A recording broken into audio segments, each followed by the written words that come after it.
കേരളത്തിലെ വിദ്യാഭ്യാസ സമ്പ്രദായത്തിൽ എന്തെങ്കിലും കുഴപ്പങ്ങളുണ്ടോ? കഴിഞ്ഞ 4 വർഷമായി ഒരു കുഴപ്പവും ഇല്ല എന്നൊക്കെയാണ് വിദ്യാഭ്യാസ മന്ത്രി അബ്ദുൾ റബ്ബ് പറയുക. എന്നാൽ കാര്യങ്ങൾ അങ്ങനെയല്ല. കുഴപ്പങ്ങൾ തിരിച്ചറിഞ്ഞിട്ടും ഒന്നും മിണ്ടാതെ നടക്കുന്ന കോൺഗ്രസുകാരുണ്ട്. കെ മുരളീധരന്റെ കാര്യം എടുക്കുക.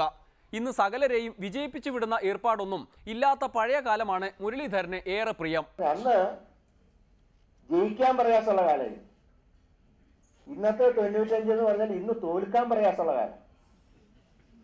കാരണം ക്വസ്റ്റ്യൻ പേപ്പർ മുഴുവൻ പകർത്തി എഴുതിയാലും ഒരു 50% കൊടുക്കണം എന്നാണ് ഇപ്പോഴത്തെ നിയമം.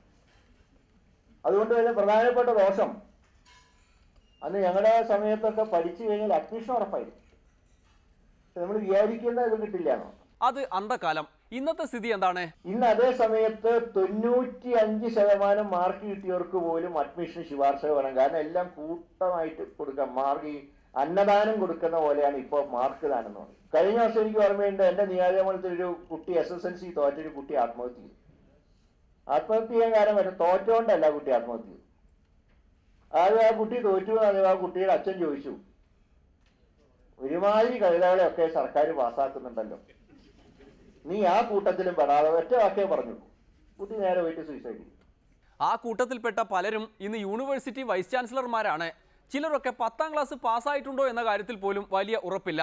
അതുകൊണ്ടാണ് വൈസ് ചാൻസലർമാരുടെ വില ഇടിഞ്ഞു പോയത്. പണ്ടൊക്കെ വൈസ് ചാൻസലർ എന്ന് പറഞ്ഞാൽ മുഖ്യമന്ത്രിയുടെ പോലും മുട്ടിടിക്കുമായിരുന്നു. ഈസിമാരുടെ സ്ഥിതി എന്താന്ന് പറഞ്ഞാൽ പലരും ക്വാളിഫൈഡ് അല്ല. ഇനി SSLC പാസ്സായിട്ടവരെ മാർക്ക് ലിസ്റ്റ് പരിശോധിച്ചാൽ അറിയാം SSLC പാസ്സായിട്ടുണ്ട്.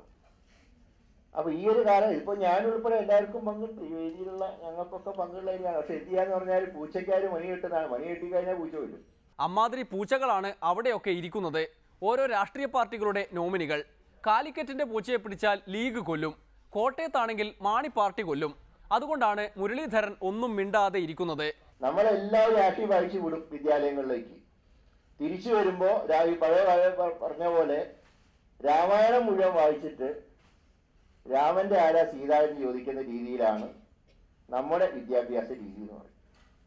ഇതൊക്കെ ചോദിക്കുമ്പോൾ നിങ്ങൾക്കൊക്കെ ഉത്തരവാദിത്തം എല്ലാവർക്കും ഉണ്ട്. പക്ഷെ പറഞ്ഞിട്ട് കാര്യമില്ല. ഇതിനെതിരായിട്ടൊക്കെ ശബ്ദിച്ചാൽ പിന്നെ ഒറ്റ മാർഗങ്ങൾ വീട്ടിൽ വെറുതെ ഇരിക്കാൻ തയ്യാറാണോ എങ്കിൽ ഇതിനൊക്കെ എതിരായിട്ടുള്ള യുദ്ധത്തിനൊക്കെ നമുക്ക് മുമ്പിൽ നിൽക്കാം.